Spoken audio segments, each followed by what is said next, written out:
Hello, j'espère que vous allez bien et aujourd'hui on se retrouve dans un endroit incroyable puisqu'on est à Bali. On est déjà allé à Bali en 2015, 2017, quelque chose comme ça, et en fait on a tellement adoré l'île, enfin c'était un voyage incroyable qu'on a décidé de revenir à Bali et cette fois-ci pour beaucoup plus longtemps et profiter en fait plus de tout ce qui est local, de prendre le temps en fait et de pas faire que des trucs de touristes et de se presser à changer de ville toutes les 2 secondes. Bref. J'espère que vous allez bien parce que ça fait longtemps que j'ai pas vlogué sur cette chaîne, mais du coup je me suis dit que ça y est, c'était l'occasion pour moi de recommencer à vloguer et de vous montrer plein de choses et aussi de vous faire un peu voyager cet été. Du coup on est samedi aujourd'hui, on est arrivé hier soir vers 17 h, on a enfin posé nos valises dans le Airbnb, sachant qu'on est parti de France mercredi à 18 h, donc on a vraiment fait un voyage, je vous jure que c'était un périple. Le début du voyage a été catastrophique, genre vraiment horrible, je vous raconterai plus tard dans la vidéo, mais vraiment genre tellement de stress et de galère que, enfin de toute façon Anthony et moi c'est toujours comme ça. Je sais pas si vous avez regardé mes autres vidéos, enfin en tout cas je vous le mettrai juste ici, mais nous quand on prend l'avion, genre il y a toujours un problème et c'est pour ça que je déteste les aéroports, mais bref on s'en fiche. Maintenant on est là et vraiment c'est magnifique et j'ai trop hâte vraiment de vous filmer plein de choses parce que l'île est juste ouf. Et du coup ce matin je vous ai filmé, on est allé à Secret Spot, donc c'est vraiment juste à côté de notre Airbnb. C'est un café un peu avec des vibes australiennes, qui fait des smoothie bowls, des pancakes, etc. Bon, je voulais vraiment tester les pancakes qui avaient l'air incroyables. J'avais un problème de cuisine aujourd'hui, donc on a pris plutôt, moi j'ai pris un smoothie bowl qui était trop bon. Mais vous inquiétez pas, on y retournera parce que je veux absolument tester ces pancakes avant de partir. Et là du coup on va aller chercher un scoot. En fait ici c'est juste impossible de se déplacer sur l'île si vous n'avez pas de scoot. Genre les routes c'est un danger public, genre vraiment si tu marches à pied il n'y a pas de trottoir, il n'y a pas d'espace entre trottoirs, il n'y a pas de passage piéton, enfin c'est juste pas possible. Donc il faut un scoot et personnellement je ne sais pas conduire de scoot, donc c'est Anthony qui conduit à ma place et heureusement parce que je pense que le trafic c'est pas vraiment un endroit si vous n'êtes pas habitué pour se lancer dans l'apprentissage de conduire un scoot. Ici il y a vraiment trop de monde. Est-ce que je vous ferai pas un petit tour du Airbnb parce que quand même il est trop beau, il est encore plus beau qu'en photo. Sachez que je commande tout le temps mes logements sur Airbnb, si vraiment il y a plus de place je prends sur Booking, mais en général je privilégie Airbnb et franchement les 3/4 du temps le Airbnb est encore plus beau que ce que je vois sur les photos, donc je vais vous montrer, c'est trop stylé. Donc déjà il y a des plantes partout, mais partout, et j'adore les plantes tropicales, genre vraiment les bananiers etc, c'est magnifique. Et du coup là vous avez un petit coin où vous pouvez vous poser, enfin genre c'est trop beau. Le soir c'est tout le temps allumé avec les lumières, je vous montrerai, c'est trop cute. Et en fait vous avez plein de chambres, donc là il y a une chambre là, la nôtre elle est au fond. Là il y a une petite cuisine si jamais enfin on veut mettre des choses dans le frigo, si on veut commencer à faire un petit déjeuner etc. Après en fait à Bali les gens cuisinent très peu, enfin en tout cas surtout les touristes, parce que ça coûte vraiment pas cher. Genre si vous mangez un warung à côté ça coûte 2 € et souvent ça coûte plus cher de faire les courses. Et pareil du coup toutes les maisons ont comme des grosses bonbonnes d'eau parce que à Bali en fait l'eau du robinet c'est pas potable et du coup ils achètent tout le temps de l'eau. C'est tellement beau.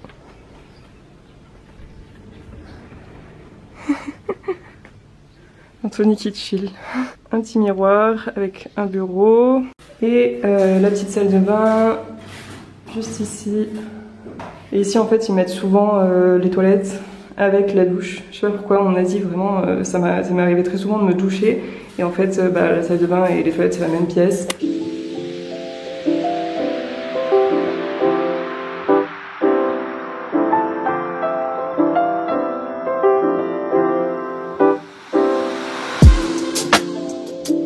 Là on va essayer le café parce qu'en fait du coup il nous a donné un butcher et en fait le café devant lequel on est passé qui était trop beau, bah c'est le café du mec qui loue les scouts. On va tester mais ça a l'air trop bien et en plus je voulais prendre un café avant de partir.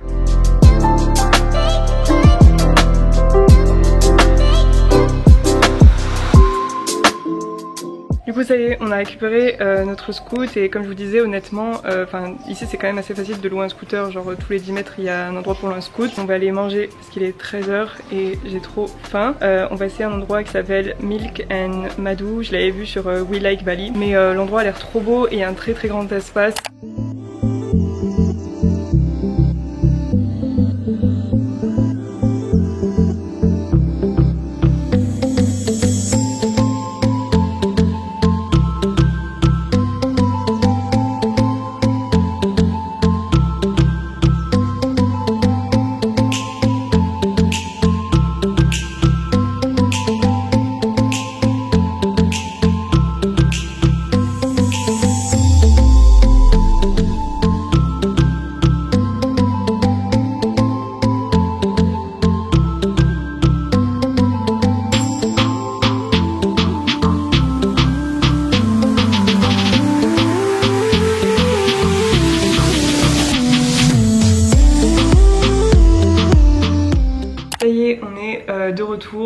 je crois qu'on a passé en fait toute la journée à la plage. On est rentré vers 19h, quelque chose comme ça. Enfin, le soleil s'était couché, il faisait nuit sur la plage.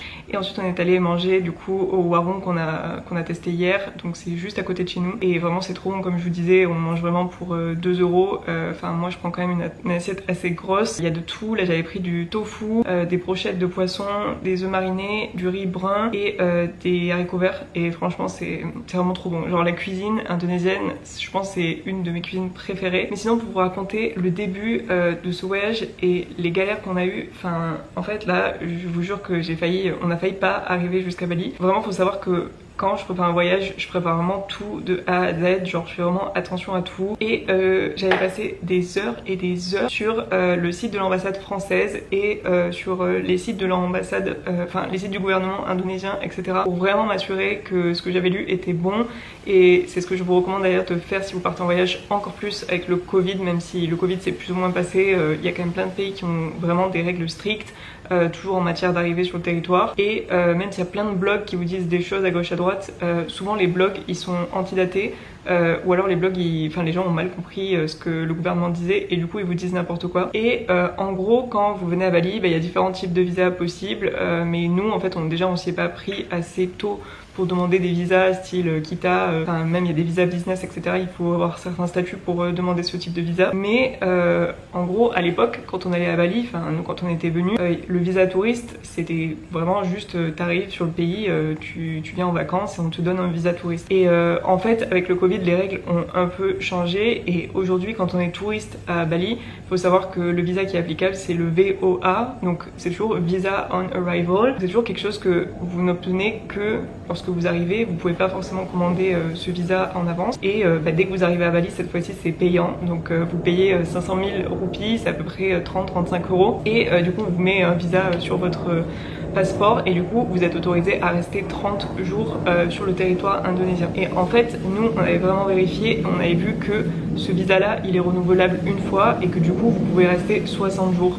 En gros pour renouveler ce visa soit vous le faites vous-même mais c'est assez compliqué, ça prend beaucoup de temps et enfin en fait du coup vous risquez d'avoir des retards, soit vous passez par une agence et du coup l'agence vous renouvelle votre visa et du coup vous pouvez rester 30 jours de plus. Mais ça encore une fois c'est quelque chose qui ne peut se faire que sur place quand vous arrivez. Donc bref, nous on a pris nos billets aller et on a pris des billets retour en France au bout de 60 jours, enfin 59 jours pour être précise, pour rentrer dans ce timing là. Et en fait quand la fille commence à enregistrer, à faire le checking avec mes valises, en gros la fille commence à me prendre la tête et à me dire est-ce que vous avez un visa sur Bali, parce que moi dans mon logiciel faut que je mette oui ou non, et si je mets non du coup vous pouvez pas partir. Et je dis à Bali, enfin un visa touriste c'est comme dans les 3/4 des pays, c'est un visa qu'on vous donne quand vous arrivez sur place. Elle me dit ok mais du coup là le visa en fait votre billet de retour il dépasse les 30 jours. Et je dis c'est normal, en gros genre c'est un visa qui se renouvelle, donc nous on rentre dans le timing de 60 jours et du coup c'est pour ça on a pris un vol pour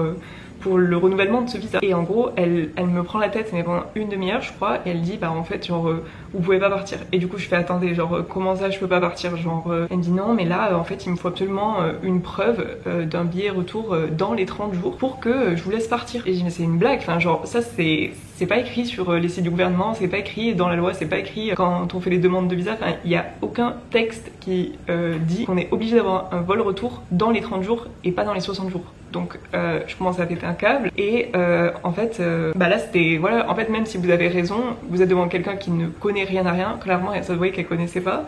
Et si la personne, enfin si vous faites pas ce qu'elle dit, vous partez pas. Et du coup, en fait, elle me demande d'acheter un billet là sous ses yeux, sachant qu'il y avait une queue énorme en coin derrière. Enfin, fallait qu'on passe encore plein de contrôles et qu'on loupe pas notre vol. Et du coup, là, Anto et moi, en fait, on a été obligés vraiment en 30 secondes de dire est-ce qu'on prend un billet ou pas pour sortir du territoire. Donc là, en fait, fallait prendre le premier billet possible, le moins cher et quelque chose qui soit près de Bali pour juste dire on sort de Bali et on revient. Et du coup, imaginez-vous prendre un billet en littéralement genre 2 minutes, alors que quand on prend un billet d'avion, je sais pas vous mais moi je peux passer 2 jours à regarder les sites et à regarder les prix etc avant de contrôler. Donc bref, on a fini par prendre un billet aller-retour qui nous a coûté 250 € pour Singapour, sachant que c'est un billet qu'on va même pas utiliser parce que nous on a déjà toutes nos vacances prévues ici, j'ai déjà des logements, on a déjà plein de trucs prévus, donc on va pas juste faire un aller-retour à Singapour. Donc, une fois que je commence à lui montrer comme quoi là on vient d'acheter un nouveau billet, donc je viens de dépenser 250 balles pour pour rien, clairement. Elle me commence à me dire mais attendez, parce que là il y a un problème avec vos bagages. Je fais comment ça, genre comment ça il y a un problème avec mes bagages? Elle me dit non mais là en fait avec notre compagnie vos bagages ils vont jusqu'à Singapour, mais après notre compagnie peut pas donner vos bagages à l'autre compagnie. Et du coup je fais bah c'est normal, genre on a une escale de 18 h, donc au pire on récupère nos valises et ensuite on s'enregistrera avec la nouvelle compagnie. Elle me dit non mais là en fait avec les bagages, on perd vos bagages, on peut pas et tout. Et en fait genre là encore moi j'étais calme, mais Anto il était vraiment à deux doigts de câbler. J'étais en mode attendez, enfin là je viens de racheter un billet et là vous êtes en train de me dire qu'il y a un problème parce que juste ma valise, au bout d'un moment je vais devoir juste la récupérer et la réenregistrer sur une nouvelle compagnie. Enfin genre, et c'est quoi ce délire? Au final elle appelle son collègue qui lui dit mais il n'y a pas de problème, enfin c'est normal, ils ont une longue escale, donc ils récupèrent leur valise et ensuite ils réenregistrent. Enfin heureusement que ce mec était là, je vous jure, parce qu'elle était trop conne, genre elle était débile, je pense qu'elle n'avait jamais fait ce taf de sa vie. Bref, là ça y est, je me dis c'est bon, on a racheté un billet, elle a compris qu'on peut très bien récupérer nos valises, on va se casser quoi. Et là elle commence à me dire est-ce que vous avez des trucs pour le poids des bagages, parce que là vos bagages ils dépassent le poids. Je fais attends, parce que là mon bagage je l'ai pesé avant de partir, il fait littéralement 15 kilos, j'ai droit à 23 kilos de bagages en soude. Et du coup elle fait non mais je sais pas, là le poids ça dépasse machin. Et du coup son collègue lui dit mais c'est normal que le poids dépasse, t'as pesé les deux valises en même temps, genre elle avait pesé ma valise et la valise d'Anto et du coup bah forcément ça dépassait le poids. Et genre j'étais là mais c'est grave, genre là c'est vraiment grave en fait. Enfin, et en plus j'étais en mode ça fait déjà 2h30 qu'on galère, que là on vient de racheter des billets, tu vois bien qu'on est au bout de notre vie et là vraiment tu nous fais chier pour des valises qui dépassent le poids alors qu'en plus elles dépassaient pas du tout quoi.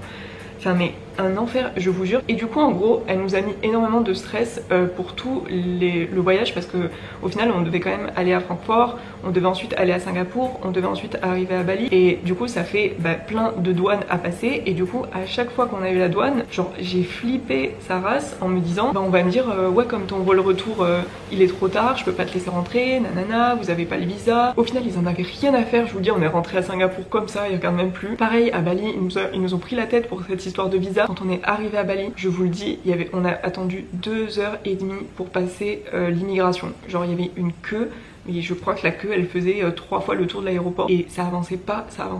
Genre je pense qu'on faisait genre 2 mètres toutes les demi-heures pour avancer à la queue de l'immigration. Nous la fille, quand on a passé l'immigration, elle nous a dit vous restez combien de temps? J'ai dit je reste 59 jours, elle m'a mis un tampon et basta. Genre elle m'a même pas demandé où j'habitais, elle m'a même pas demandé si j'avais un vol retour, rien du tout. Donc genre en fait on a été dégoûtés parce que on a dû reprendre un billet et on a eu énormément de stress et d'angoisse, alors qu'au final genre le pays d'arrivée ils en ont rien à faire. Donc bref, voilà notre petit périple pour arriver à Bali. Heureusement tout est bien qui finit bien, puisque nous sommes enfin arrivés. Et d'ailleurs on a fait une escale à Singapour. Donc il y avait un pote d'Anto qui habitait à Singapour et du coup on est allé passer la soirée, nuit avec lui pour visiter, et c'était incroyable. En fait j'avais pas trop regardé ce qu'il y avait dans cette ville, mais du coup j'ai été trop bien surprise. Enfin la ville est tellement calme, tellement propre, tellement moderne, enfin on dirait vraiment une ville du futur. Enfin vraiment trop beau. On a fait un rooftop incroyable, genre incroyable avec des buildings. L'aéroport est ouf, genre je pense que c'est une des plus belles choses que j'ai vues. Il y a une espèce de